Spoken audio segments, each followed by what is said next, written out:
국익을 위한 정상적인 당무 심의 의결이 불가한 상황이라는 평가가 다수를 이루고 있습니다. 이와 같은 당의 비상 상황을 극복하기 위해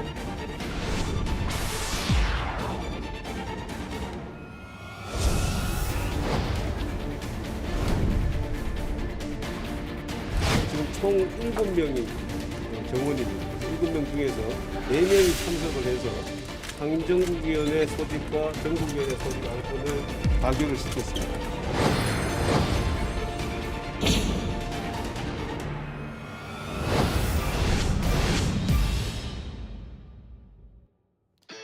돌아온 다정의 8월 2일 5시 정치부회의 지금 시작합니다. 국민의힘이 어제 의원총회를 열고 비대위로 가자는데 합의를 했잖아요. 네. 오늘도 참 많은 일들이 있었죠, 백 반장? 네, 오늘은 국민의힘이 비공개 최고위원회를 열었는데요. 네. 비대위 체제 전환을 위해서 상임 전국위 및 전국위 소집 안건을 의결했습니다. 회의에는 최고위원 제적 인원 7명 중에 4명이 참석하면서 과반 정족수를 채웠습니다. 네, 4명이 참석을 했다. 어쨌든 이준석 대표 입장에서는 상당히 덤도 난처한 그런 상황이 됐다는 의견이 많은데 자, 지금 4명 그 최고위원들 때문에 또 논란이 되고 있다는 거죠? 네, 참석한 4명 중 2명 때문에 논란이 길고 있는데요. 네. 지금 사진이 나오고 있는데 네네네. 혹시 이분 누구신지 뒤에. 네, 뭔가 감이 오시나요? 글쎄요, 뭐 헤어스타일로 봐서는 남성은 아니네요, 확실히. 네, 맞습니다. 이분은 바로 배현진 최고위원입니다. 윤영석 최고위원, 네, 배현진 이 최고위원. 두 사람이 네. 논란이 된 건데 이 두 사람이 앞서 사퇴 의사를 밝혔지만 오늘 최고위 회의에 참석을 하면서 논란이 된 겁니다. 아, 그러니까 사퇴 의사는 밝혔지만 사퇴서 접수를 안 했으니까 회의에 참석할 수는 있다. 이런 주장이잖아요. 네. 혹시 그 위장 사퇴 아니냐 이런 논란이 일었다는 거죠? 네, 실제로 그런 지적이 나왔는데 배현진 의원은 전혀 그렇지 않다. 원내대표 요청 때문이다 이렇게 선을 그었습니다. 최고위원직을 유지할 것인지에 대해서는 즉답을 피했습니다. 그동안 이준석 대표와 배현진 최고위원이 뭐 사사건건 부딪혔잖아요. 오늘도 한마디 했죠.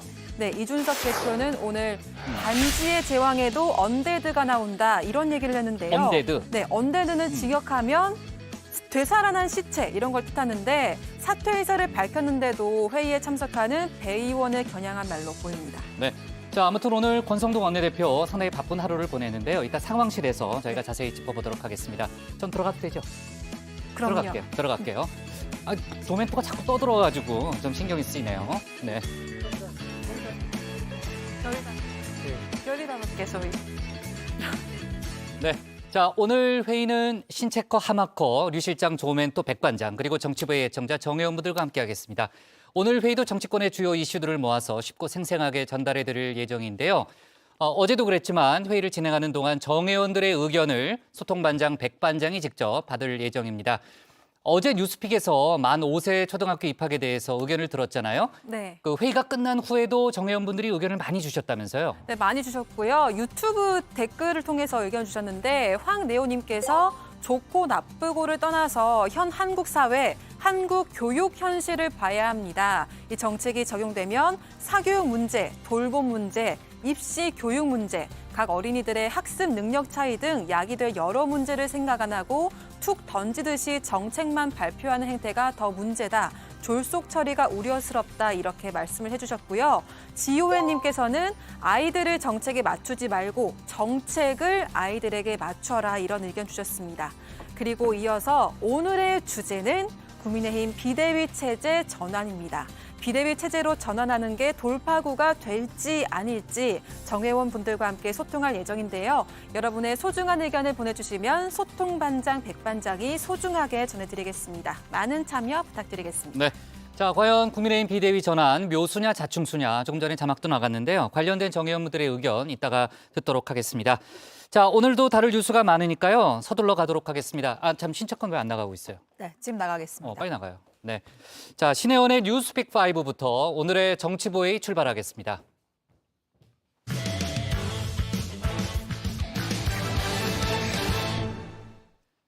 신체커가 나가는 동안 제가 천천히 이야기를 해야 되겠네요. 지난달 소비자 물가 상승률이 6.3%를 기록했습니다. 1998년 외환위기 이후 24년 만에 가장 높았고요. 특히 외식 물가, 농축수, 수산물 가격이 크게 뛰었습니다. 또 논란이 된 만 5세 입학과 관련해서 대통령실이 오늘 직접 나섰죠. 좋은 정책이라도 국민들의 뜻을 거스를 순 없다. 정책을 공식화한 건 아니다. 이렇게 한 발 물러선 모습을 보였습니다. 관련 소식을 신혜원 체커가 정리했습니다. 네, 별이 5개입니다. 다정회는 5시, 뉴스픽도 5개, 신체커의 뉴스픽 5 시작해 보겠습니다. 자, 오늘 준비한 소식은요.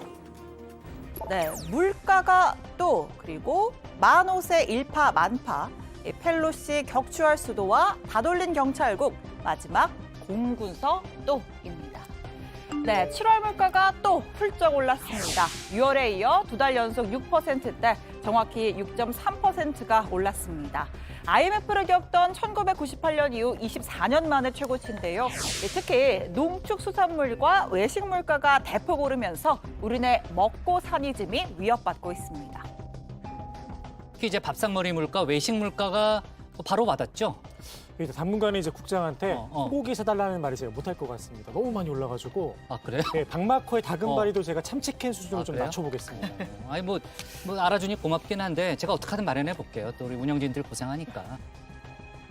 네, 품목별로 좀 보겠습니다. 국장이 매달 하사하시는 이 소고기, 네, 24.7%가 올랐습니다.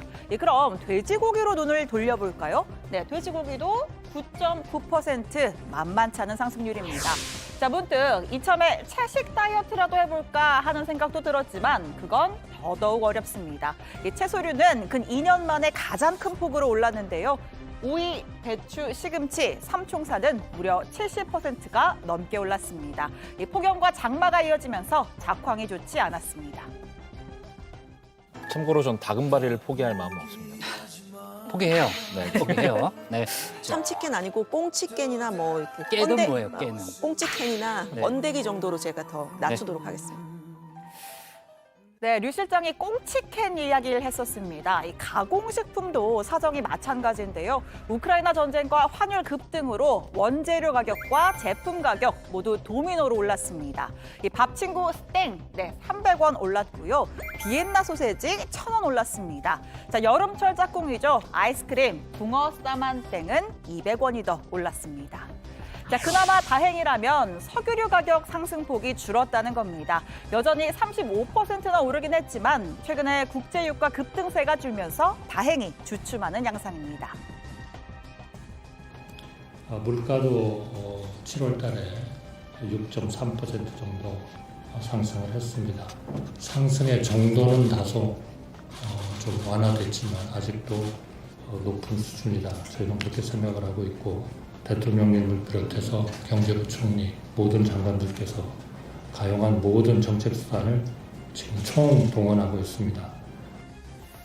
오늘 국회는 유류세 인하폭을 늘리는 법안, 직장인의 식대 비과세 한도를 늘리는 민생 법안 통과시켰습니다. 자, 먼저 이 기름값, 휘발유는 리터당 최대 148원 내려갈 전망이고요. 이 식대 비과세는 월 10만 원에서 20만 원으로 늘어납니다. 자, 물론 조금이나마 부담을 덜겠지만 몰아치는 인플레이션 쓰나미를 막기엔 역부족인데요. 이 큰 한방 결국 금리 인상 여부에 달려 있습니다. 얼마 전 미국의 자이언트 스텝으로 한미 금리가 역전되는 상황도 벌어졌는데요. 이 한국은행 과연 어떤 선택을 다음에 하게 될까요? 지난 7월에는 사상 처음으로 기준금리를 50bp 인상하였습니다. 한국은행은 앞으로도 당분간 높은 물가 오름세가 지속될 것으로 전망되는 만큼 기준금리의 인상 기조를 이어나갈 필요가 있다고 판단하고 있습니다. 네, 지난달 0.5%포인트 빅스텝을 밟았던 한국은행. 8월에도 한 발 더 밟긴 밟을 전망인데 이번엔 폭을 좀 줄일 모양입니다. 네, 베이비 스텝 0.25%포인트 인상이 유력한데요. 해외 요인에 큰 변동이 없다면 가을 이후 물가가 조금씩 안정될 가능성이 크고 이 때문에 금리를 점진적으로 올리는 게 더 적절하다는 판단입니다. 대출금리 인상 등 민생 경제에 미칠 영향을 고려한 걸로 풀이됩니다. 예고도 없이 빅스텝을 준 것은 서민 경제에 아주 예상치 못했던 급습의 고통을 준 것인데 물가 오름세를 잡지 못하면 국민들의 실질 소득이 더 떨어지고요. 뒤에 잡으려고 하면 더 큰 비용이 수반하기 때문에 저희는 정말 어두운 마음으로 이 금리를 통해서라도 물가 상승세의 심리를 꺾는 것이 거시적으로 중요하다고 생각하고 네, 두 번째 픽으로 가보겠습니다. 만 5세 일파만파입니다. 네, 만 5세 초등학교 입학 나이를 지금보다 한 살 앞당기겠다는 정부의 발표에 교육계와 학부모들이 크게 반발하고 있습니다. 어제는 40개 교육단체 약 700여 명이 모여서 용산 대통령실 앞에서 기자회견 열었습니다. 만 5세 초등취학 학제 기준을 즉각 처리하라. 이제는 7살이 초등학교에 입학을 해야 한다는 사실을 우리 부모들은 어떻게 받아들여야 합니까? 발달 단계에 맞지 않게 1년을 앞당겨 입학을 시키게 된 부모들의 교육부는 도대체 어떻게 책임지려고 하는 것입니까? 네, 교육계도 보수 진보 진영 할 것 없이 반대를 외쳤습니다. 한국교원단체총연합회가 전국 교원을 대상으로 긴급 설문조사를 실시했고 3시간 만에 10,000명이 넘게 답변했습니다. 반대 의견이 95%에 달했고요. 그 이유로는 아동의 정서 등 발달 단계와 교육과정 난이도를 전혀 고려하지 않았기 때문이 80%가 넘게 꼽혔습니다. 만 5세, 6세 이때 아이들은 한두 달 출생 차이만으로도 그 발달 격차가 굉장히 큽니다. 그리고 향후 입시라든지 취업에 있어서의 또 더 많은 학생들이 같이 경쟁해야 되는 그런 부담감. 네, 학부모들의 생각도 매한가지입니다. 아동의 발달 단계상 이 만 5세는 초등학교 수업을 받기에 단순히 학습뿐 아니라 모든 걸 스스로 해야 하는 학교라는 집단 생활에 적응하기엔 어렵다는 겁니다. 니는 빵똥꾸가 데뷔작이 아니야? 아니야, 난 5살 때 데뷔했어. 야, 기억나 그거? 너 5살 연기했던 게? 아이, 기억 하나도 안 나지. 그거 빼야 돼, 교란 소설. 미안한 말이면 하지 마, 이 빵꾸 똥꾸야. 네, 이 취학 연령을 만 5세로 앞당기는 것 사실은 과거 정부도 시도한 바가 있습니다. 노무현 정부 때 만 5세 9월 학기제를 추진했다가 무산됐고요. 이명박 정부 때는 검토를 했다가 실효성이 없다는 결론을 내렸습니다. 자, 해외 사례를 봐도 OECD 38개 회원국 중에 영국을 비롯한 4나라만 만 5세를 입학합니다. 지금 법적으로는 가능해요. 0.1도 안 돼. 0.1도 그렇죠. 안 되네. 예. 아이들의 발달 단계에 대한 고민들을 하시고 여러 가지 부작용 이런 것까지 다 고려를 하기 때문에 교육부의 표면적 이유가 보니까 차별과 격차 해소 또 1년을 앞당기면 교육이나 돌봄 격차 줄일 수 있고 현재 시스템에서 유치원과 어린이집이 있잖아요. 투자를 하고 여기에서 재정산하라. 그렇죠. 아이들이 발달 단계에 맞게 교육을 받되 네. 정말 좋은 환경에서 받을 수 있고 무엇보다 국가의 100년지 대계인 교육정책을 일방통행식으로 발표했다는 비판이 쏟아집니다. 당장 교육부가 진화에 나섰죠. 박순애 장관은 입학 연령을 12년에 걸쳐 한 달씩 당기는 방안, 또 저녁 8시 돌봄 교육을 예로 들면서 다양한 의견을 수렴하겠다고 했습니다. 모든 정책을 말씀드릴 때 정책이 완결되는 것이 아니고 지금부터 다양한 각계각층의 의견을 듣고 학부모님, 각 영역별 전문가 그리고 정책연구동을 통해서 시작해 나간다라고 첫날도 말씀을 드렸습니다. 네, 대통령실 내부에서도 좀 성급했다 지적이 나옵니다. 교육부에서 여러 민심을 살펴보고 숙성해서 보고했어야 했다. 충분한 조율이 필요했는데 아쉽다라는 이야기들이죠. 자, 결국 오늘 안상훈 대통령실 사무석이 직접 브리핑했습니다. 취학 연령 하향은 공식화된 것이 아니다. 어떤 정책도 국민 뜻을 거스르고 갈 수는 없을 것이라고 밝혔습니다. 교육부가 신속하게 이에 관한 공론화를 추진하고 종국적으로는 국회에서 초당적 논의가 가능하도록 촉진자 역할을 해달라는 것이 교육부 업무보고에서의 대통령 지시사항이었습니다. 공론화 과정에서 제기되는 다양한 우려에 관해서 정책적 해결 방안을 찾도록 노력하는 것도 교육부의 몫입니다. 정해진 답은 없습니다. 네, 세 번째 픽 가겠습니다. 펠로시 격추할 수도입니다. 네, 대만을 둘러싼 미중 간의 살벌한 치킨 게임. 오늘 밤 낸시 펠로시 미 하원의장의 대만 방문을 앞두고 긴장감 최고조에 이르렀습니다. 펠로시 의장은 차이잉원 대만 총통과 회담도 가질 예정입니다. Well, I don't ever talk about my travel because, as some of you know, it's a security issue. For the speaker, it is an additional security issue. 네, 올가을 3년임을 앞둔 시진핑 중국 주석, 대만에 대해 무력 통일도 배제하지 않는다란 말까지 했었습니다. 또 바이든 미국 대통령과의 통화에서 대만 문제로 불장난하지 말라는 위협까지 했다고 하죠. 习近平主席同拜登总统通电话时强调，玩火必自焚。中方正严阵以待，中国人民解放军绝不会坐视不管。 이 펠로시 의장을 격추한다란 말까지 나왔습니다. 말로만이 아니라 대만 인근 섬에 대규모 군사훈련도 열었습니다. 반대로 미국 입장에선 자존심이 걸리는 일입니다. 펠로시 의장이 방문이 무산되면 중국에 굴복했다는 비판이 제기될 수 있습니다. 결국 펠로시 의장의 안전 보장을 위해 핵 항모까지 띄웠는데요. 두 나라의 치킨 게임 결국 두 정상에게 정치적 무기가 아니라 부담이 되는 거 아니냐 이런 전망도 나옵니다.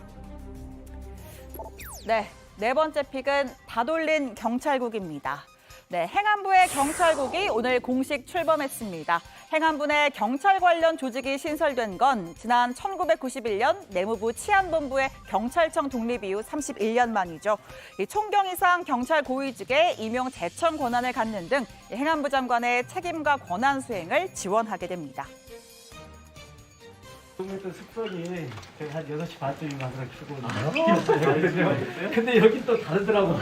와보니까 아무도 없는 거야. 결국은 이제 로봇법 따라야죠. 네, 경찰국 조직 총 3과 16명으로 구성됐고요. 이 중에서 이 경찰 출신이 12명, 그중에서 단 1명이 경찰대 출신입니다. 일각에서는 경찰대 힘 빼기냐 이런 말과 함께 향후 경찰대 개혁까지 고려한 인사라는 해석이 나왔습니다. 수많은 난관을 겪고서 오늘 소중한 경찰국이 출범했습니다. 이제 이 경찰국에는 입직 경로는 없고 하나의 경찰 그리고 국민을 위한 경찰만이 존재할 뿐입니다. 상대적으로 역할이 대폭 축소된 국가경찰위원회, 경찰국 출범 강행에 유감을 표하며 법적 대응에 나서겠다는 기자회견을 열었습니다. 경찰을 둘러싼 행안부와 경찰위 간의 갈등, 법적 공방으로도 확산될 조짐입니다. 자, 마지막 픽입니다. 네, 공군서 또입니다. 공군 성폭력 피해자 고 이해람 중사가 마지막으로 근무했던 부대입니다. 공군 제15 특수임무 비행단에서 또 다른 성폭력 사건 일어났습니다. 가해자인 A준이는 피해자인 B하사의 거부에도 성추행, 성희롱을 일삼았고요. 코로나 확진자와 입을 맞추라고 지시하는 등 엽기적인 행각까지 벌였습니다. 피해자가 거부하자 경미하사의 혀에 손가락을 갖다 대라고 했다. 피해자가 이것도 거부하자 자신의 손등에 경미하사의 침을 묻힌 후 피해자에게 핥으라고 했다. 결국 B하사는 공군 양성평등센터에 신고를 했고 A준이 구속됐습니다. 구속 직전까지도 내가 죽으면 너도 힘들어진다 협박을 일삼았다고 합니다. 자, 공군이 입장을 냈죠. 국민 여러분께 심려를 끼쳐드린 데 대해 깊은 사과를 드린다면서 매뉴얼에 따라 피해자를 적극 보호하고 있고 본 사건을 법과 규정에 따라 엄중하게 처리하겠다고 했습니다. 네, 오늘 뉴스픽 여기까지입니다. 들어가서 원픽 꼽죠. 뉴스픽 5였습니다. 물가 얘기할 때마다 운영진들이 이제 회식비를 걱정하는데요. 아유, 제가 어떻게든 마련할게요, 유 실장. 걱정하지 마요. 회식 걱정하지 마요. 네, 역시 국장 토일남. 당근, 채찍과 당근이 확실하시잖아요. 꽁치깬. 토할 정도로 일을 시키시고 소고기로 이렇게 당근을 주시는. 네. 다음 달에 혹시 하마커도 좀 데려가도 될까요? 네. 하마커 와도 되는데 숫자가 어떻게 되는 거지? 그러면 좀 많아지네요. 네. 끝나고 다시 얘기합시다. 네. 와도 돼요. 네. 자, 좋습니다.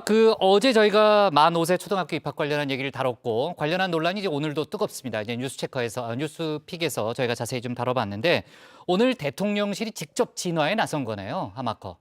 네, 그렇습니다. 안상훈 대통령실 사회수석 비서관이 직접 브리핑에 나섰습니다. 만 5세 입학을 공식화한 것이 아니라 하나의 예를 든 것이라며 윤 대통령의 지시 역시 확정 추진이 아니라 공론화 및 의견 수렴을 거치라는 당부였다. 이렇게 한 발 물러선 태도를 보인 겁니다. 아무리 좋은 개혁 정책 내용이라도 국민의 뜻을 거스르고 갈 수는 없다는 겁니다. 대통령은 선거 때부터 최근까지 초등학교, 지역아동센터 등 관련 현장을 여러 차례 방문하면서 아동기 교육과 돌봄의 통합 문제가 중요하다는 사실을 절감하고 있습니다. 네, 또 안 수석은 개혁 방안에 관한 문제의식은 있지만 정해진 답은 없다면서 공론화 과정에서 제기되는 다양한 우려에 관해 정책적 해결 방안을 찾게 노력하는 것도 교육부의 몫이라고 덧붙였습니다. 네, 대통령은 정책을 확정 발표한 게 아니고 또 공론화를 하라는 그런 취지였다는 설명이었고요. 다만 오늘 그 수석 그 설명을 들어보면요. 만 5세 입학 논의 자체가 마냥 나쁜 것은 아니다. 이런 점도 좀 강조를 하더라고요. 그렇습니다. 안 수석은 취학 연령 하향, 노무현 정부도 추진을 했었고 영미권 중심의 다수 선진국에서 시행을 하고 있다. 여러 장점이 있는 개혁 방안인 것은 사실이다. 이런 말도 했습니다. 다만 앞서 언급을 했듯이 국민들의 뜻을 거슬러 갈 수는 없는 것이기 때문에 공론화 또 국민과 소통할 책임은 정부에 우선적으로 있고 또 국회에 있다. 국민들께서도 모두를 위한 대승적인 결론이 도출되도록 힘과 지혜를 모아달라고 했습니다. 네, 자 어쨌든 각계의 반발이 상당히 큰 상황이고요. 야당에서는 박 장관 사퇴와 윤 대통령 사과까지도 요구하고 나선 상황이죠. 네, 그렇습니다. 민주당 김성환 정책위 의장은 교육 정책은 백년지 대계인데 하루 사이에 달라지는 정책이야말로 졸속 정책임을 스스로 인정하는 꼴이라면서 박순애 장관은 지금이라도 갑툭튀 정책에 책임지고 자진 사퇴하라. 그리고 윤석열 대통령도 국민에게 고개 숙여 사과해야 한다 이렇게 주장을 했습니다. 박지원 전 국정원장은 박 장관의 음주운전 전력까지 소환을 했는데요. 날림 정책이다 꼬집었습니다. 5살로 학령 인구를 내리겠다 하는 얘기를 전혀 교육계나 일반 국민과 소통 없이 대통령한테 느닷없이 보고하니까 술 한잔 먹고 하지 않으면 저는 교육정책 말할 수 없어요. 네, 그리고 민주당 이재명 의원 학제 개편안 전면 철회, 원전 재검토를 요청하고 나섰습니다. 이 대통령의 공약에도 국정과제에도 없던 학제 개편을 학부모, 교사들의 협의 없이 졸속으로 추진한 결과 큰 혼란을 일었다 꼬집었고요. 이 경찰국에 이어서 학제 개편까지 다양한 당사자들과의 사회적 합의가 없는 일방적인 정책 추진이 반복되고 있다고 지적을 했습니다. 네. 자, 윤석열 대통령 지지율 또 부인 김건희 여사 관련 논란 저희가 주민에서 짚어볼 예정인데요. 지금 얘기했던 이 논란이 지지율에 또 어떤 영향을 미칠지 저희가 관심 깊게 또 지켜봐야 되겠네요. 신체커가 고른 오늘의 원픽은 뭘까요? 네, 오늘 원픽입니다. 이 만 5세 입학 논란에 대통령실 국민 뜻 거스를 수 없어입니다.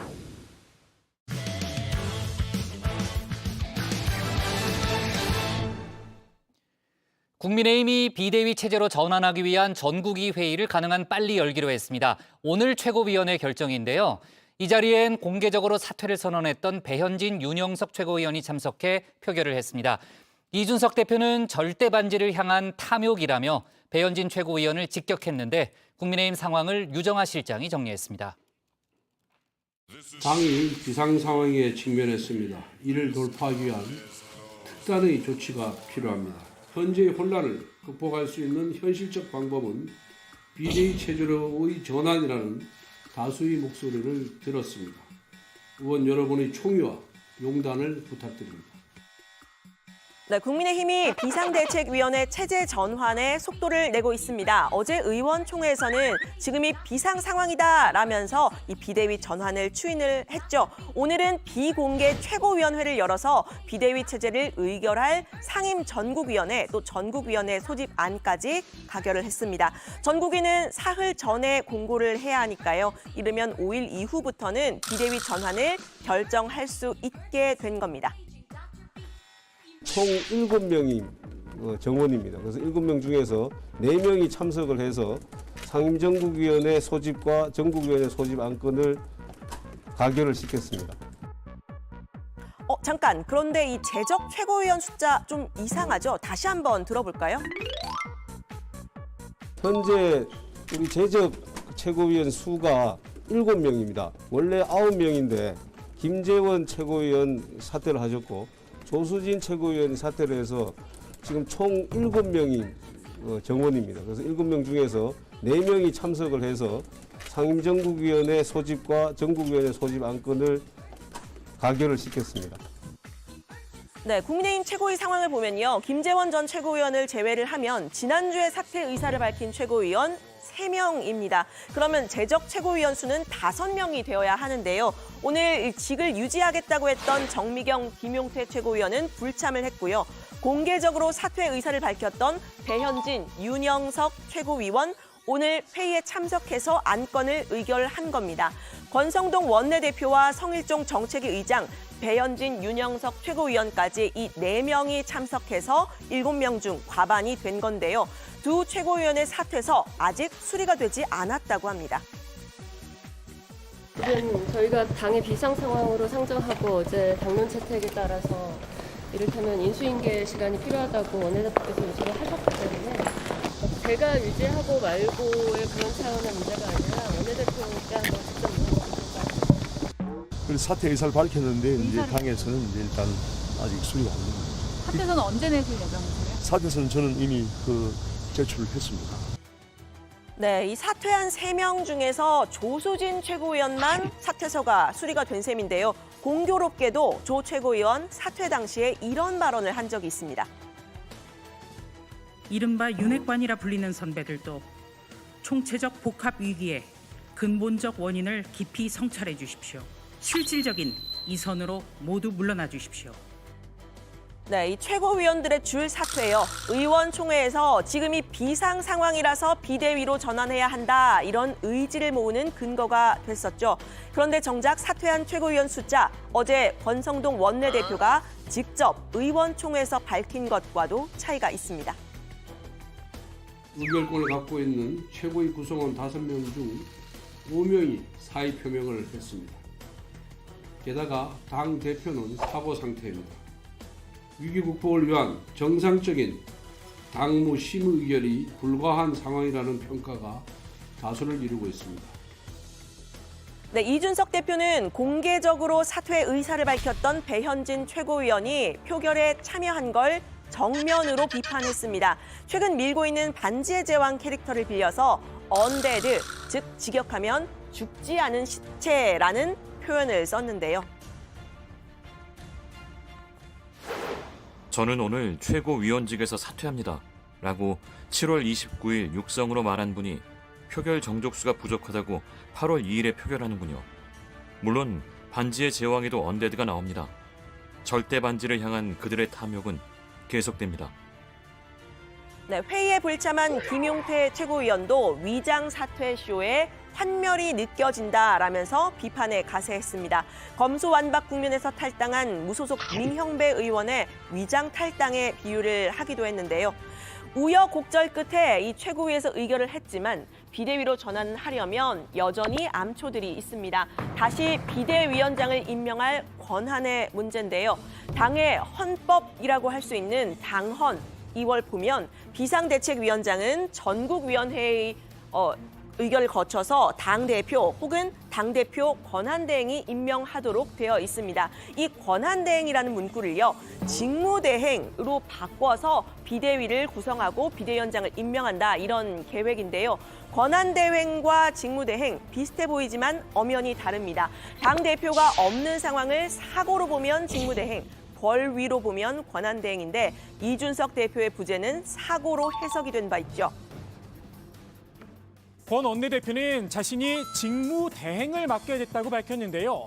당대표의 사고 시에는 직무대행, 거리 시에는 권한대행을 맡도록 되어 있다는 실무자의 보고를 받았다는 겁니다. 네, 문제는 당헌의 이 권한대행이라는 문구를 직무대행으로 바꾸더라도요, 비대위원장을 지명하려면 당대표 직무대행이 필요하다는 겁니다. 당대표 직무대행을 내려놓겠다고 했던 권성동 원내대표가 다시 한번 본인의 말을 번복해야 하는 상황이 되는 건데요. 원래대로 직무대행을 하겠다는 거냐, 이런 질문에 권 원내대표는 대답이 없었습니다.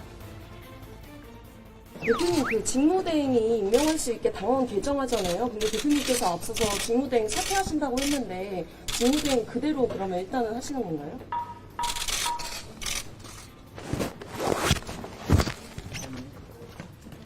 네, 지금이 비상 상황인 만큼 당원 해석 역시 비상하게 해야 한다. 이런 주문도 나왔습니다. 차기 당권 주자로 분류되는 김기현 의원인데요. 의원 89명이 참석한 의원총회에서 1명만 반대한 이 압도적인 찬성으로 비대위 전환을 추인했다는 점을 들었습니다. 원래 그 조항의 취지가 뭐냐, 목적이 뭐냐, 라는 목적에 맞춰서 한 목적적으로 해석을 하는 것이고, 우리가 정당이라고 하는 것이 뭡니까? 가장 자율성 그리고 내부적으로 자치권이 존중되는 그런 조직 아닙니까? 네, 사실 의원총회 결정 자체는요. 비대위 전환에 대한 결정권 없습니다. 비대위 전환에 반대하는 쪽을 압박하는 일종의 정치적인 해법인 셈인데요. 당의 법, 당헌보다는 정치적인 해결이 필요하다. 이런 이야기인 셈입니다.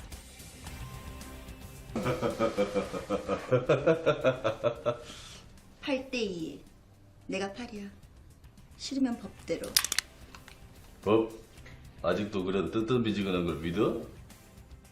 네, 이런 배경에는 여러모로 안정이 가장 시급한 대통령실 혹은 윤심이 깔려 있다. 이런 해석이 나오는데요. 대통령실은 당의 비대위 전환에 대해서 일단 당이 조속히 안정되기를 바라고 있다. 하루빨리 조속히 안정되길 바랄 뿐이라는 입장을 내놨습니다. 다만 이 비대위의 시기와 성격을 어떻게 할지에 대해서는 추후에 논의가 더 필요한 부분인데요. 지금 의원총회에서 합의가 된 건 지금 상황이 비상 상황이다라는 것까지입니다. 조혜진 의원께서 그 이준석 대표가 돌아오는 걸 전제로 한 일단은 의원총회에서는 지금 이 상황이 비상 상황이라는 거를 확정을 한 거죠. 네. 자, 고맙습니다. 네, 비대위로 전환을 하게 된다면 당장 비대위원장 누가 맡을 것인가 관심이죠. 권성동 원내대표는 오늘 비대위원장으로 물망에 오르고 있는 이 정진석 국회 부의장, 주호영 의원 등 중진 의원들과 점심을 함께했습니다.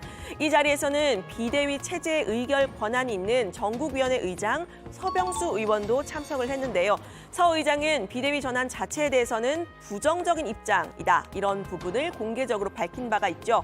윤 핵관의 맏형으로 불리는 정 부의장 등과는 생각이 좀 달랐을 듯한데요. 발언 들어보시죠. 합의체는 아니잖아요. 그러나 서로 의견 교환을 하는 거죠. 당당들을 해석하는 문제도 있고 또 비대위 체제에 대한 당원 개정도 있고 또 비대위원장도 뽑아야 돼 선출을 해야 되고 상당히 복잡하게 전개가 됩니다. 네, 이 자리를 주재한 권성동 원내대표, 오늘도 이 원내대표 자격으로 당 수습에 나선 셈인데요. 이 권 원내대표를 향해서 쓴소리를 한 사람도 있었습니다. 홍준표 대구시장인데요. 당대표 직무대행을 내려놓으려면 원내대표도 사퇴를 해야 한다. 지도부가 총사퇴를 하고 새 원내대표를 선출해서 비대위를 꾸리는 게 상식적인 해결책이다. 또다시 조언을 한 겁니다. 왜 자꾸 꼼수로 돌파하려고 하는지 참 안타깝네요. 이준석 대표가 마음에 들지 않는다고 당까지 혼란으로 밀어넣어서야 되겠습니까? 그렇게 해서 대통령의 지지율이 회복되겠습니까? 네, 오늘은 혼란에 빠진 국민의힘 지도체제 상황 살펴봤습니다. 큰 줄기는 비대위 전환이라는 한 방향으로 흘러가고 있는데 이준석 대표의 반발이 있고요. 또 여러 가지 당원 당규에 대한 해석, 이견들이 부딪히고 있는 모습입니다. 이런 상황을 한 걸음 떨어져서 바라본 김재원 전 최고위원의 말로 정리를 해볼까 합니다. 정당이라는 게 결국은 이제 정견을 같이 하는 사람들이 모여 있어야 되는데 지금 국민의힘을 보면 이게 정견을 같이 하는 분들인지 그 점이 의문스러울 정도로 지리멸렬을 하고 서로가 서로를 공격하는 그런 정당이 되고 말았거든요. 네, 국민의힘이 혼란 상황을 풀기 위해서 당내에서는 백가쟁명식 해법, 바꿔 말하면 백가쟁명식 이견이 분출되고 있는 상황인데요. 이 비대위 전환이 돌파구가 될 수 있을지 의견 댓글로 남겨주시면 백다의 반장이 잠시 후에 전해드리도록 하겠습니다. 오늘 발제 제목은 이겁니다. 사퇴한 배현진, 윤영석 최고위원도 비대위 전환 안건 의결, 권성동 원내대표도 직무대행 계속, 이준석 대표 절대 반지 향한 탐욕. 네, 자 아까도 잠깐 장면이 나왔지만요. 권성동 원내대표가 오늘 중진 의원들과 점심을 함께했습니다. 뭐 많은 얘기가 나왔을 텐데 그중에 역시 이제 전국이 권한을 갖고 있는 서병수 의원과의 만남이 주목이 됐죠. 네, 그렇습니다. 권성동 원내대표는 오늘 서병수 의원과 정진석 국회 부의장, 주호영 홍문표 의원과 오찬 회동을 했습니다. 일단 이 자리에선 상임 전국위와 전국위를 가능한 빨리 소집해야 한다는 데는 의견을 같이 했다고 하는데요. 사흘 뒤인 5일에 당장 할 수 있을지에 대해서는 실무적인 검토가 필요하다고 했습니다. 전국위원회 의장을 맡고 있는 서병수 의원은 당헌 당규 해석, 비대위 체제에 대한 당헌 개정, 비대위원장 선출 등의 과정이 상당히 복잡하다고 했습니다. 정진석 부의장과 주호영 의원 등은 비대위원장 후보군으로도 분류가 되고 있는데요. 정 부의장은 기자들과 직접 만남을 피했고 주호영 의원 역시 비대위원장으로 나설 수 있겠냐는 질문에 가정적인 건이라며 즉답을 피했습니다. 네. 자, 이르면 이번 주 금요일 비대위 결론이 날 수 있다는 게 아까 이제 류정화 실장이 분석한 내용이었는데, 자, 비대위를 구성하게 되면 기한이나 성격은 어떻게 되는 거예요, 조멘토? 네, 그 부분도 지금 쟁점인데요. 오늘 최고위 뒤에 박형수 원내대변인은 비대위가 꾸려지면 비대위에서 논의를 해야 할 몫이다 이렇게 설명을 했습니다. 비대위 구성은 이준석 대표의 임기 문제, 또 저기 전당대회 실시 문제 등 첨예한 쟁점과 맞물려 있기 때문인데요. 이준석 대표의 징계 결정이 내려진 직후부터 비대위 체제를 주장해왔죠. 조혜진 의원은 이준석 대표의 징계 기간이 끝나는 1월 9일 전까지만 비대위가 활동을 할 수 있도록 해야 한다 이렇게 강조를 했습니다. 그 전에 조기 전당대회 등으로 당 대표가 선출이 되면 당권 쿠데타가 될 수 있다는 겁니다.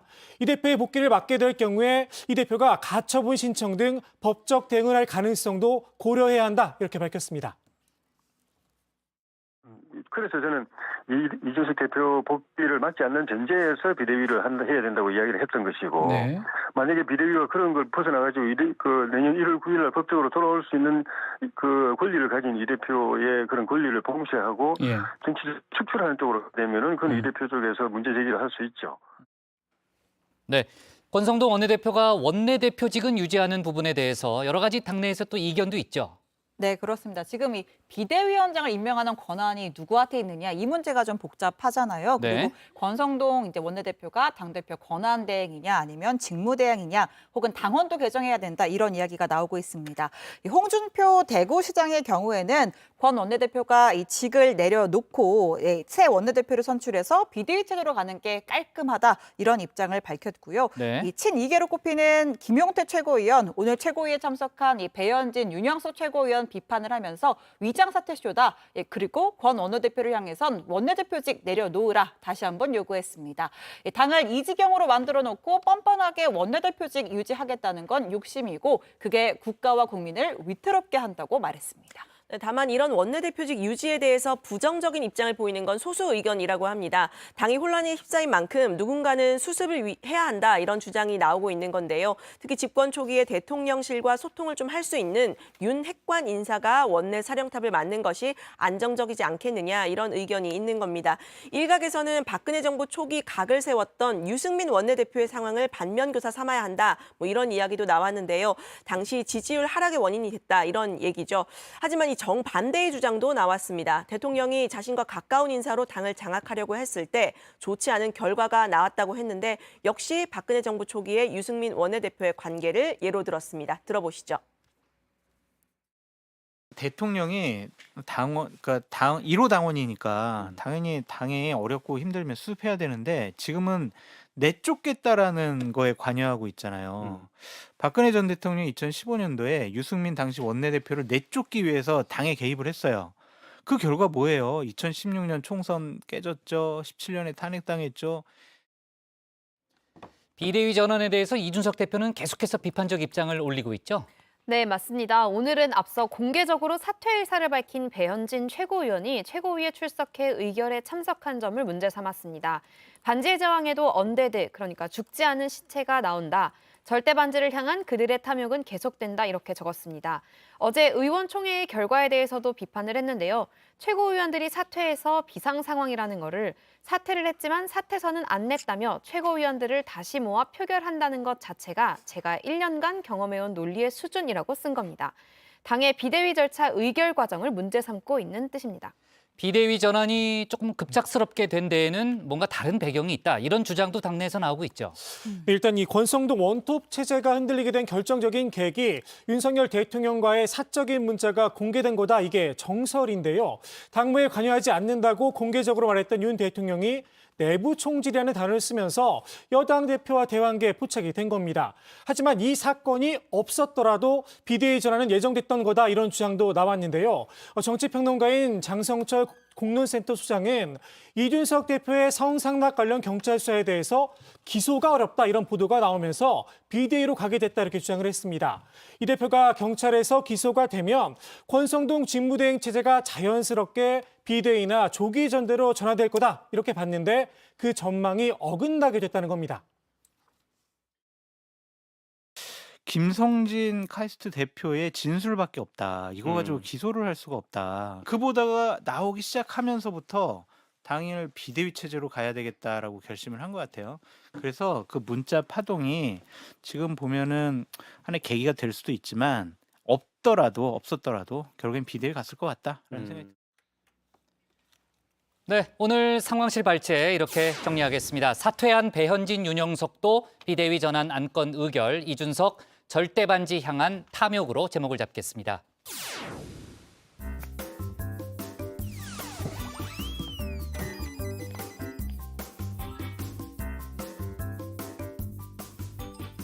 네, 안녕하세요. 정치부회의의 소통 시간 응답하라 다정회 다정한 백반장입니다. 네, 오늘 전국 곳곳에 비가 와서 날씨는 좀 흐리지만 상쾌하게 시작해 보겠습니다. 네, 오늘도 저렇게 쳐다봐 주시고 계시는데요. 오늘의 주제는 국민의힘 비대위 전환, 묘수 아니면 자충수입니다. 네, 의견 먼저 살펴보겠습니다.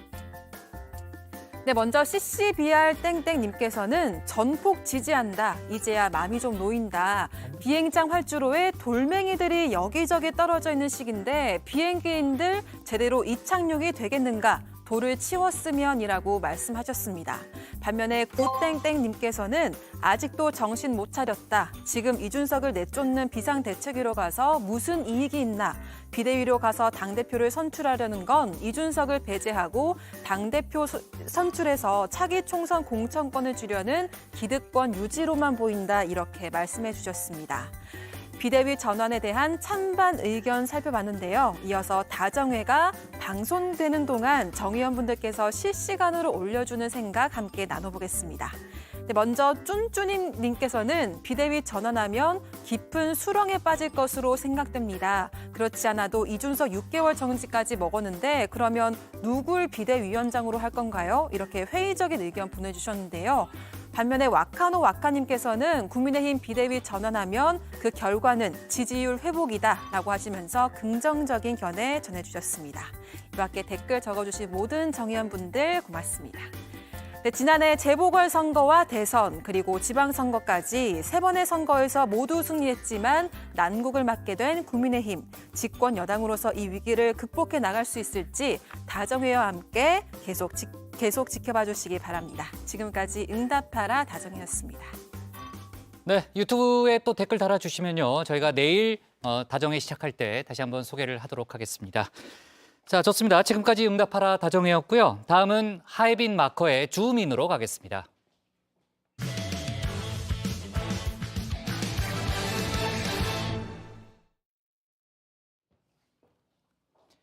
윤석열 대통령 어제부터 여름 휴가를 보내고 있죠. 지지율 30% 선이 무너진 이후 전국 구상을 하고 있는 만큼 휴가 아닌 휴가를 보내고 있을 텐데요. 취임 이후 100일도 지나지 않았는데 초라한 성적표를 기록한 현 상황에 대해서 여당인 국민의힘 내부에서도 비판 의견이 나오고 있습니다. 대통령실 쇄신을 해야 한다는 의견부터 대통령 본인이 바뀌어야 한다는 그런 지적도 있는데요. 관련 소식을 주민에서 전하겠습니다. 네, 팔은 안으로 굽는다는 말이 있습니다. 자신과 가까운 사람이라면 마음이 쏠려서 잘못해도 못 본 척, 잘한 건 더 추켜 세우는 게 인지상정인 법이죠. 대통령을 배출해 여당이 된 국민의힘에서 야당에 비해 대통령에게 더 호의적일 수밖에 없는 이유입니다. 그런데 최근 윤석열 대통령의 지지율이 30% 선을 무너지면서 국민의힘에서도 쓴소리가 나오기 시작했습니다. 역대 정권 가운데서 제1 체되지 않은 정부의 국정 지지도가 20%도 떨어졌다는 것은 네. 상당히 심각하다 이렇게 보고 있거든요. 어제도 뉴스픽에서 여론조사 결과를 전해드렸었는데요. 한국사회여론연구소 조사입니다. 윤 대통령의 국정수행 평가에 대한 부정평가는 68.5%, 긍정평가는 28.9%를 기록했습니다. 뭘 해도 국민들 눈에는 예뻐 보일 집권 초기인데도 지지율이 30% 아래로 주저앉은 건데요. 후보 시절부터 윤 대통령과 가까웠던 핵심 인사들도 지금 상황이 꽤 심각하다는 데에는 공감하고 있는 것 같습니다.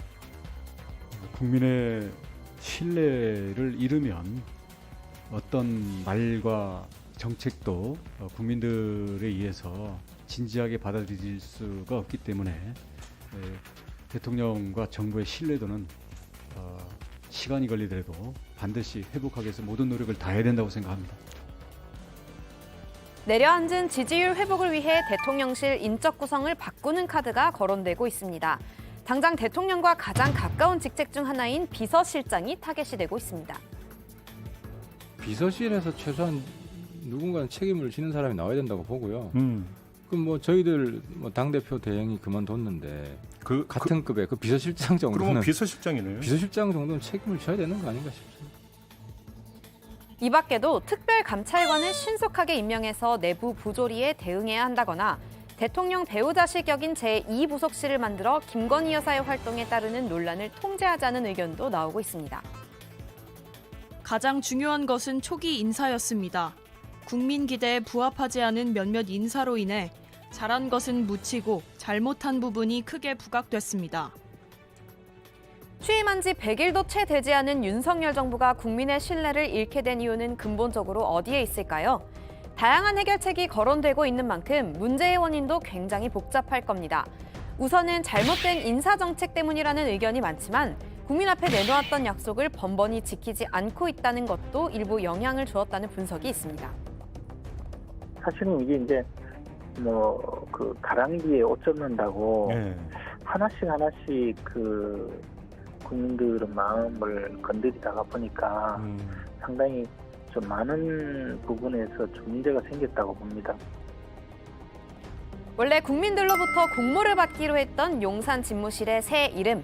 응모작이 다수 접수됐고 또 몇 개 최종 후보군도 추려졌지만 국민적 공감대 형성이 어렵고 또 과반 동의를 얻은 명칭이 없다는 이유로 결국엔 결정이 보류됐습니다. 또 문재인 정부에서 만든 국민청원을 없애는 대신 대국민 투표를 기반으로 국민 제안을 선정하겠다는 계획에도 별다른 진척이 없습니다. 그러다 보니 애꿎은 대통령실 직원들이 아니라 대통령 본인이 제일 문제라는 분석도 적지 않습니다. 우선 출근길 약식 기자회견, 이른바 도어 스태핑에서 논란이 된 것만 벌써 여러 차례니까요. 저는 선거 때도 선거운동을 하면서도 지지율은 별로 유념치 않았습니다. 별로 의미가 없는 것이고 다른 정권 때하고 한번 비교를 해보세요. 사람들의 가족이나 이런 것들.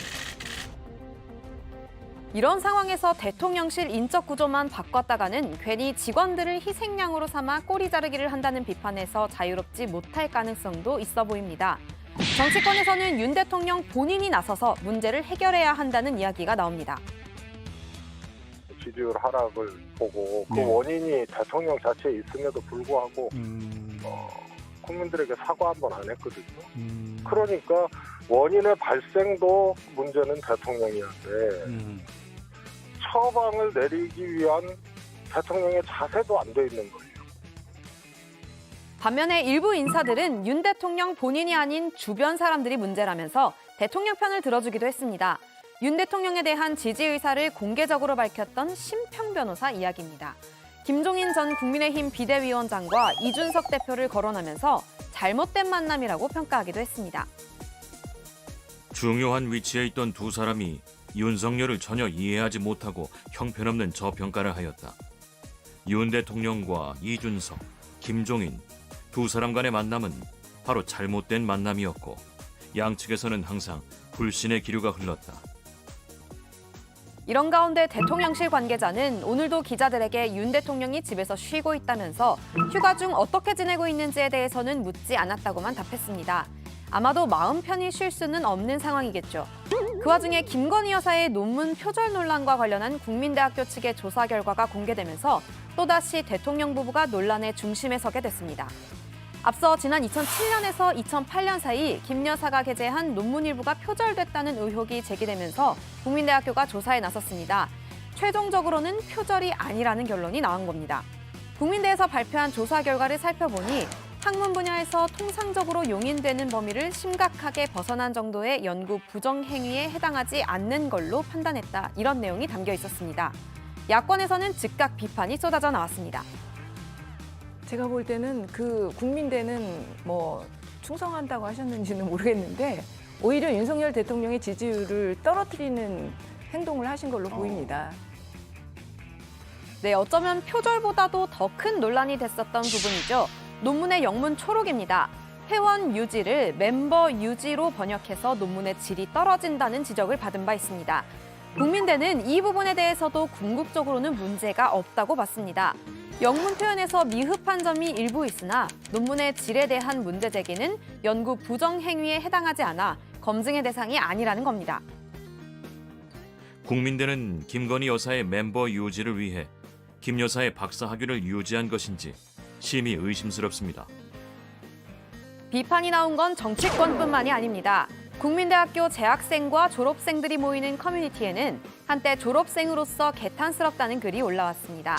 글쓴이는 제가 다녔고 사랑했던 학교는 그런 학교가 아니었다고 믿고 싶다 이렇게 적었습니다. 이 밖에도 국민대학교의 결정을 에둘러 비꼬는 짤들이 온라인에서 내내 화제가 되고 있습니다. 이런 와중에 대통령 관저 건축을 김 여사가 운영했던 코바나 컨텐츠 전시를 후원한 업체가 맡았다는 의혹이 추가로 제기가 됐는데요. 일단 대통령실 관계자는 관저 건축을 맡을 업체를 선정하는 과정은 보안 사항이라 구체적인 내용을 공개할 수 없다면서도 해당 업체가 코바나 컨텐츠를 후원한 건 사실이 아니라고 부인했습니다. 잇따른 논란과 의혹 그리고 대통령실의 해명, 진실이 어느 쪽에 더 가까운지는 아직 정확하게 알기는 어려울 겁니다.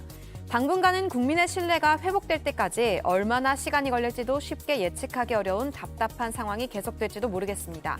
오늘의 주민, 지지율 위기 속 휴가, 야당은 논문, 관저 공사 놓고 김건희 공세 이렇게 정리하겠습니다. 네. 앞서 저희가 이제 뉴스픽에서 그 만 5세 초등학교 입학을 둘러싼 여러 가지 논란에 대해서 얘기를 했죠. 오늘 윤 대통령이 공론화를 하라는 그런 지시를 했다는 대통령실의 발표가 있었습니다. 지금 박순애 부총리 겸 교육부 장관의 이제 발언이 막 속보로 나왔는데요.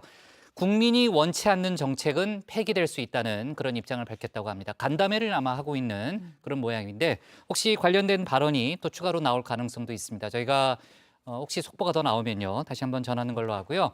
박순애 장관이 많이 물러선 또 그런 발언이네요. 톤 자체가요. 자, 대통령실을 둘러싼 여러 가지 논란, 지금 뭐 오늘도 정치권에서 뜨거운 상황입니다. 여당에서는 비판의 목소리를 많이 내고 있는데요. 대통령실에서는 인적 구성이라든지 인적 구성을 바꾼다든지 이런 여러 가지 문제에 대해서 어떤 얘기들을 하고 있나요? 네, 오늘 대통령실 관계자가 여권 내에서도 인적 쇄신 요구가 크다라는 질문을 받고 결국 어떤 식으로 뭘 하느냐는 대통령이 결정한 일이다라는 답변만 내놨습니다. 윤 대통령이 지금 휴가 중이죠. 직접 추가 입장 낼 상황 아니라는 뜻을 에둘러 밝힌 건데요. 그러면서 당이 조속히 안정되어서 민생 문제 등 여러 해결해야 하는 일들을 함께 할 수 있었으면 좋겠다고 덧붙이기도 했습니다. 네, 대통령 부부와 친분이 있는 것으로 알려졌던 일부 무속인이 이 건에 개입한 의혹이 있다는 그런 언론 보도가 있었는데요. 대통령실도 입장을 밝혔죠. 네, 그렇습니다. 앞서 이 법사로 알려진 무속인 A씨가 윤 대통령 부부와의 친분을 내세우면서 세무조사 무마나 인사청탁을 받았다 이런 의혹이 제기가 됐는데요. 대통령실 관계자는 친분을 과시하면서 이 건에 개입한 행위에 대해서는 계속 예방 및 조치를 취하고 있다고 했습니다. 그러면서 필요하다고 판단이 되면 자체 조사를 진행하겠다 아주 원론적인 입장을 밝혔습니다. 네. 김건희 여사가 소유하고 있는 아파트에 삼성전자가 7억여 원의 전세권을 설정해줬다는 그런 의혹이 있었는데 경찰은 문제가 없다는 결론을 내렸죠. 네, 그렇습니다. 서울경찰청 반부패 공공범죄수사대가 공직선거법 위반 혐의로 고발당한 윤 대통령 부부에 대해 증거 불충분으로 혐의가 없다고 보고 검찰에 사건을 넘기지 않기로 결정했습니다. 앞서 김 여사가 소유한 건물에 삼성전자가 전세로 들어간 건 뇌물성 계약이 아니냐는 의혹이 있었는데요. 윤 대통령 측은 해당 아파트에 삼성 임직원이 실제로 거주했으며 또 뇌물이 아니라고 반박했습니다. 일부 시민단체가 이 같은 윤 대통령 측 해명이 거짓이라며 고발했고 수사가 진행됐지만 경찰 조사 결과 문제가 없다는 판단이 나온 겁니다. 네, 김건희 여사의 국민대 논문과 관련된 여러 가지 공방이 정치권에서 아주 뜨겁게 일고 있잖아요. 이제 하마커가 조금 전에 설명을 했는데 정치권에서도 지금 민주당이 공세를 펴고 있기 때문에 상당한 논란이 또 이어질 가능성이 있어 보입니다. 자, 오늘 여론조사가 하나 나왔는데요. 차기 대권 주자와 관련된 여론조사인데 결과가 좀 특이하죠. 네, 리서치뷰란 기관의 조사고요. 이 범보수 진영, 범진보 진영 차기 대권 주자 적합도 물었습니다. 범보수 진영에서는 한동훈 법무부 장관이 13% 1위를 기록했는데 지난달에 비해서는 2%포인트가 하락한 수치입니다. 이어서 홍준표 대구시장, 오세훈 서울시장, 유승민 전 의원이 차례로 한 장관의 뒤를 이었습니다. 자, 범진보 진영에서는 민주당 이재명 의원이 41% 1위를 기록했습니다. 네. 오차 범위 내에 아마 여론조사 결과로 보이는데요. 일단은 상당히 좀 화제가 된 그런 여론조사 결과라고 볼 수 있을 것 같고요. 오늘 국회 소식을 좀 짚어보면요. 오늘 국회에서 국정원 업무 보고가 있었습니다. 탈북어민 북송 사건과 서해 공무원 피살 사건 관련해서 여러 가지 얘기가 있었죠. 그렇습니다. 오늘 국회 정보위에서 전체 회의가 열렸습니다. 정보위 소속 의원들이 강제 북송 사건과 관련해서 정확한 사실관계를 밝히라 이렇게 요구를 했는데요. 또 국정원이 박지원, 서훈 전 국정원장을 고발한 것을 윤 대통령에게 알렸는지에 대한 질문도 있었습니다. 그러니까 윤 대통령의 승인을 받았느냐 아니냐 뭐 이런 쟁점인데요. 이 부분에 대한 의견이 좀 있었는데 일단 국정원은 문제가 된 두 사건에 대해서 고발할 방침이라고 대통령실에 통보를 했고 또 고발 전후로 별다른 협의나 논의는 없었다 이렇게 답을 했습니다. 또 앞서 국정원은 서훈 전 국정원장 등이 탈북민 출신 어민들을 북한으로 위법하게 돌려보냈다 이렇게 국정원법 위반 혐의로 고발을 한 바가 있습니다. 네.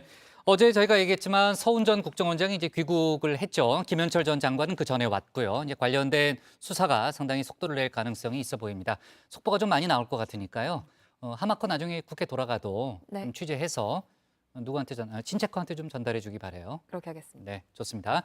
오늘 주민 제목 이렇게 정리하겠습니다. 계속된 논란에 여당도 대통령 비판, 인적 쇄신으로 이어질까로 제목을 잡겠습니다. 다음은 조익신 멘토의 정치 인사이드로 가겠습니다.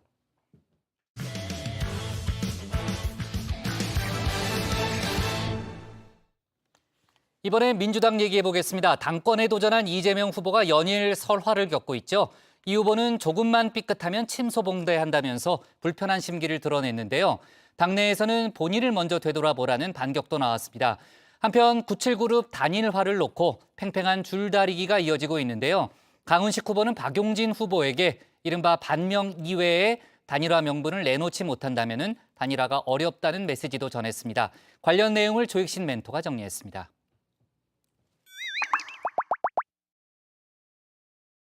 최근 들어가지고 일일 실언하는 것 같습니다. 본경선 일정으로 접어든 민주당 당권 레이스. 단연코 이재명 후보가 남다른 존재감을 과시 중입니다. 예비 경선에선 스피커 볼륨을 줄여놨었죠. 볼륨을 조금 높였을 뿐인데 하루가 멀다 하고 헤드라인을 장식하고 있습니다. 나라가 무당의 나라가 돼서 그런지 누군가의 죽음이 나 때문이다 이런 저학력에 저소득층이 국힘 지지가 많아요. 이게 안타까운 현실인데 이제 언론 때문에 그러지. 게시판 이런 데다가 누구 잘하는 칭찬하는 한, 뭐 비판하는 게 만들어서 오늘의 칭찬왕 김병욱, 이번 주에 악플 최다 김병기. 이재명 후보 측은 기승전 언론 탓이다. 불편한 심기를 드러냈는데요. 정치권의 반응은 썩 좋지 못합니다.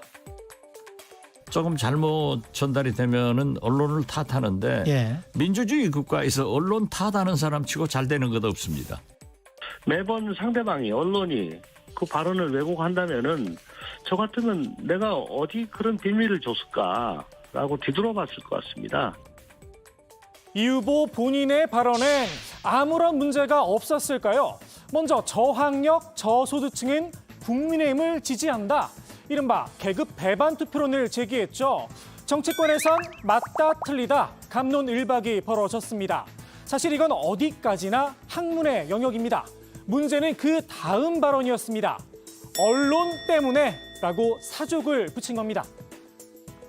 주택을 소유한 사람보다 주택에 빌려 살고 있는 사람들을 더 만나지 못했던 민주당에 부족합니다. 네. 뭐 예를 들면 정규직 노동자보다 비정규직 노동자를 더 적극적으로 만나지 못했던 민주당의 노력이 부족이다. 이랬다면 저는 별 문제 없이 넘어갔을 발언이라고 생각합니다. 저학력 저소득자 발언은 이른바 정치인들이 가장 해서는 안 되는 이른바 국민 개돼지론이거든요. 이게 그러니까 예를 들면 저소득층은 언론 때문에 국민의힘을 지지하고 거기에 대해서 심지어 안타깝다는 표현까지 했거든요.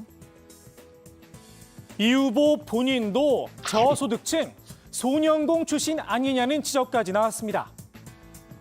그 소년공으로서 팔이 굽어질 정도로 노동을 했다는 것을 계속 내세우면서 네. 내가 이렇게 가난한 집안에서 성공했습니다라고 얘기를 하면서 한편으로는 이 가난한 사람들은 우리 지원 안 해라고 이런 식의 폄하를 하는 것들. 물론 이 후보는 사시까지 패스한 고학력자이지만 말입니다.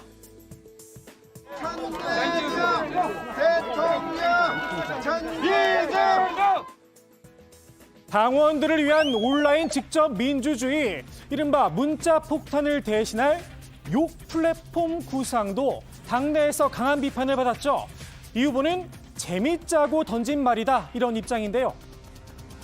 좀 재밌자고 얘기를 조금만 삐끗하면 그걸 가지고 침소봉대를 해가지고 전혀 본질과 다른 얘기들을 막 만들어내기 때문에 정말 요새는 말하기가 참 불편하고 힘듭니다.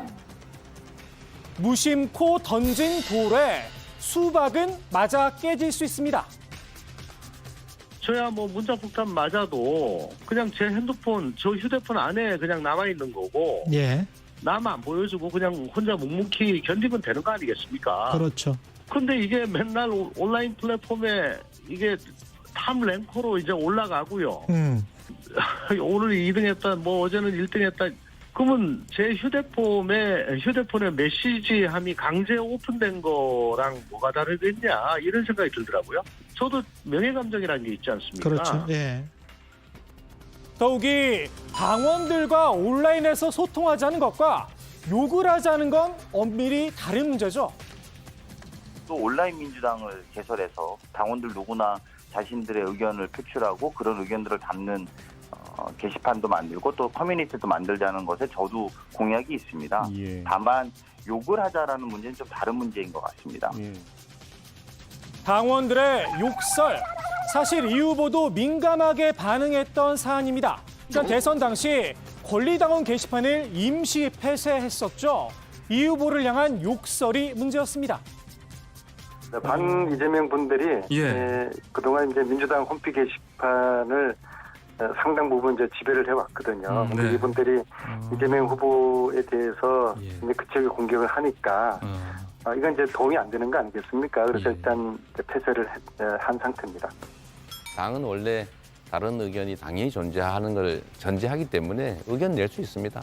다만 그게 폭언, 욕설, 허위사실 이런 데 이르지 않으면 언제든지 의견을 얼마든지 낼 수 있지. 네 편이냐 내 편이냐를 떠나서 정치판의 훌리건들은 걸러내는 게 옳지 않나 싶기도 합니다. 우리가 축구장에 오는 붉은 악마를 보호하려면 축구장에 난입해가지고 빈병 집어던지고 욕설하고 폭죽 터뜨리고 하는 그런 일부 훌리건들을 분리하고 쫓아내야 된다고 저는 생각해요. 이들이 열성 붉은 악마다 이렇게 주장할 게 아니라.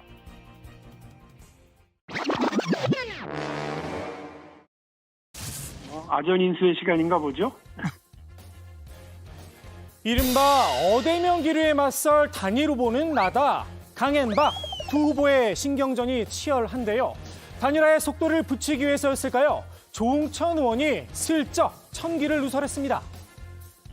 예비 경선 그 결과를 본 분의 얘기를 좀 들었는데 공개는 할 수 없습니다. 그렇죠. 비공개하기로 했기 때문에. 근데 그 1, 2위 표차가 별로 없었대요. 1등이 누구냐? 여기에는 이론의 여지가 없습니다. 그럼 2등은 한마디로 아전인수입니다. 순위는 2위는 한 것 같고요. 제가 2등입니다. 비공개가 원칙이니 믿거나 말거나죠. 굳이 내가 3등이다 이야기할 필요는 없을 듯합니다. 두 후보의 기싸움. 박용진 후보는 어대명에 맞설 신조어까지 개발을 했죠.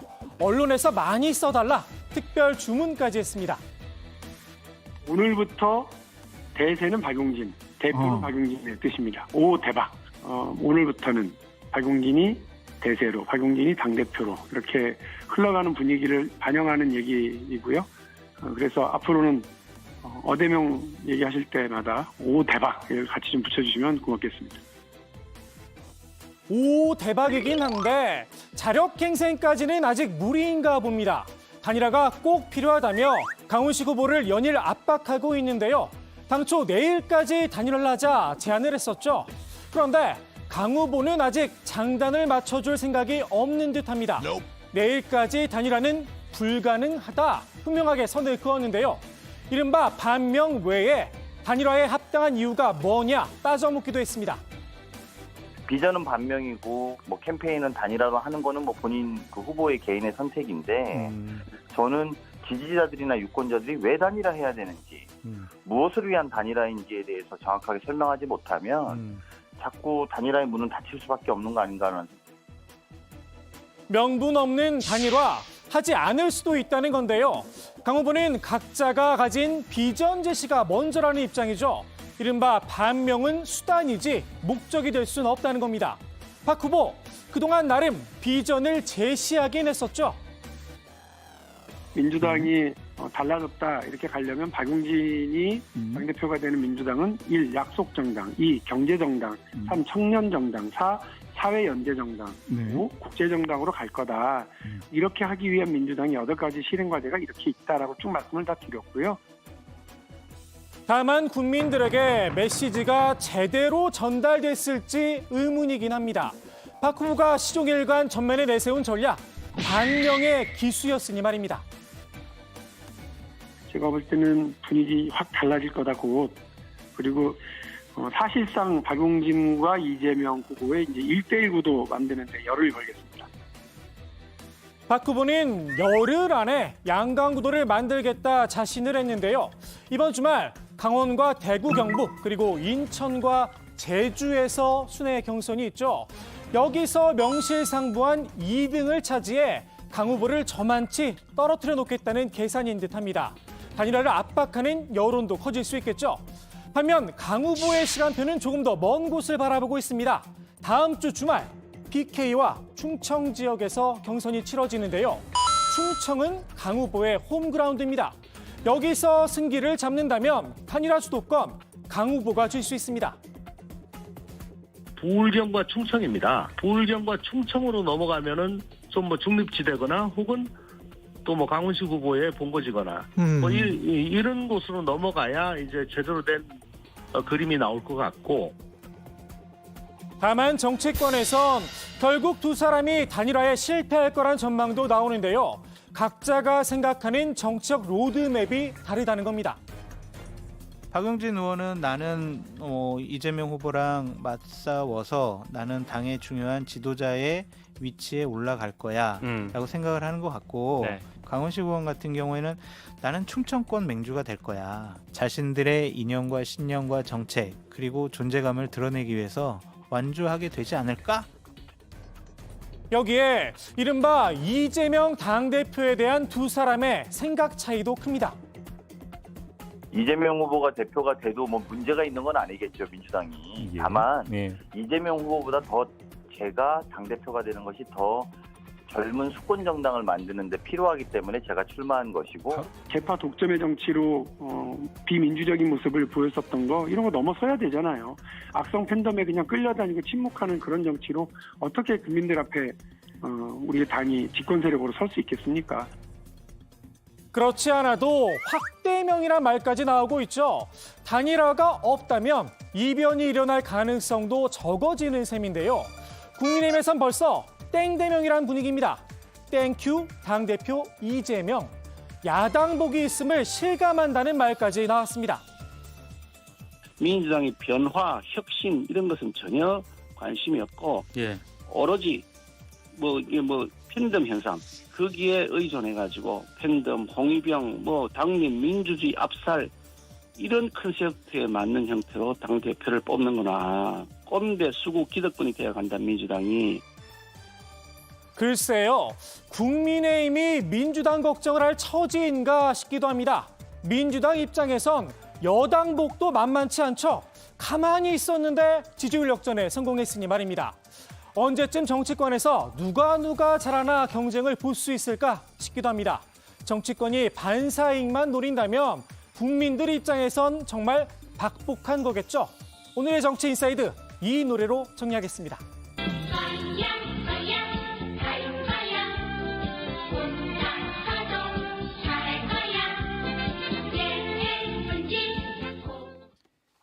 네. 자, 민주당 이재명 당대표 후보 여러 가지 논란의 중심에 섰고 또 그만큼 또 강력한 지금 당대표 후보로 지금 당내에서도 꼽히고 있죠. 어대명에 의해서 확대명이라는 그런 얘기까지 나오고 있고 결국은 이제 단일화가 또 하나의 변수가 될 거로 보입니다. 단일화 작업이 순조롭게 진행되지는 않네요. 이재명 후보를 둘러싼 이제 사법 리스크 논란 그 전부터 있었는데요. 검찰의 수사가 상당히 좀 빨라진다는 그런 속보가 많이 나오고 있는데 대장동 의혹을 전면 재수사하기로 했다는 그런 보도도 나왔죠. 네, 그렇습니다. 인사이동으로 수사팀을 재편한 검찰이 대장동 의혹을 전면 재수사하기로 했는데요. 대장동 원주민 측으로부터 유동규 전 성남도시개발공사 기획본부장과 남욱 변호사와 관련된 녹음 파일들을 확보했다고 합니다. 이 파일에는 도시공사가 짊어지고 갑니다. 속도가 굉장히 빨라집니다라며 당시 이재명 성남시장을 거론하며 사업 내용을 설명하는 육성이 담긴 걸로 전해졌습니다. 검찰이 대장동 개발 초기 사업을 주도했던 이강길 전 C7 대표를 소환해서 조사 중이라는 거죠? 네, 그렇습니다. 검찰이 오늘 이제 이강길 대표를 소환해서 조사를 했는데요. 이 전 대표는 대장동 개발 초기부터 논의에 참여했던 원년 멤버로 통합니다. 자신이 대표로 있던 부동산 개발업체 C7을 통해서 2008년부터 민간 주도의 대장동 개발을 추진했던 인물인데요. 2009년에는 대장동 4인방으로 불리는 남욱 변호사, 정영학 회계사 등을 사업에 끌어들여서 지주 작업을 진행하는 등 민영 개발을 위한 기초를 다지기도 했습니다. 네, 이 전 대표는 지난 2011년 당시 이재명 시장이 대장동 일대를 공영으로 개발하기로 하면서 지분과 경영권 대부분을 남욱 변호사와 정영학 회계사에게 넘기고 사업에서 손을 뗐는데요. 이후 남 변호사는 머니투데이 법조팀장으로 근무하던 김만배 씨를 통해서 유동규 당시 성남시설관리공단 기획본부장을 소개받았고 청탁을 통해서 개발 방식을 다시 민간합동으로 병용한 걸로 알려졌습니다. 네. 대장동 사업에서 빠진 이 전 대표를 검찰이 왜 소환한 거예요? 그러니까 이 전 대표의 주장은 구속된 유동규 전 본부장이 실세로 떠오르면서 내가 사업에서 배제됐다라는 겁니다. 대장동 사업 역시 민간의 과도한 이익을 몰아주기 위해 설계된 명백한 배임이라는 입장이고요. 검찰은 이 전 대표를 상대로 대장동 개발 초기 상황과 남 변호사 등이 담당했던 역할, 또 이재명 시장 당선 후의 기류 변화 등을 조사한 것으로 전해집니다. 네. 자, 오늘 국회에서도 여러 가지 속보가 있는데 오늘 코로나 확진자 숫자가 상당히 많습니다. 11만 명을 넘은 그런 상황이고요. 오늘 복지위에서 여야의 방역 정책을 놓고 공방도 벌어졌는데 민주당에서는 세간에 떠도는 얘기라고 하면서 정은경 전 청장은 이순신이고 백경란 청장은 원균이다 이런 얘기도 있다는 그런 발언도 했다고 하는데요. 아마 관련된 여러 가지 공방이 있는 모양입니다. 자, 오늘의 정치 인사이드 이렇게 정리하겠습니다. 1일 1 실언 이재명 침소봉대 물음표 97그룹 단일화 아전 인수의 시간으로 제목을 잡겠습니다. 네, 오늘 정치부에는 여기까지입니다. 류 실장 할 얘기 없어요? 오늘도 너무 즐거웠습니다. 즐거웠어요? 네. 오늘 국민의힘 상황이 많아가지고 네. 취재하기가 좀 힘들었죠? 아니요, 그런 상황이 너무 즐겁습니다. 그래요? 취재거리가 많다는 게. 이상하네. 아니, 휴가 다녀왔으니까 좀 에너지를 보여야죠. 네. 자, 좋습니다. 오늘 5시 정치부회의 여기까지 하고요. 저희는 내일도 오후 5시 정각에 다시 찾아뵙겠습니다. 그래요, 믿을게요. 네. 유 실장 마음을 믿을게요, 내가. 네.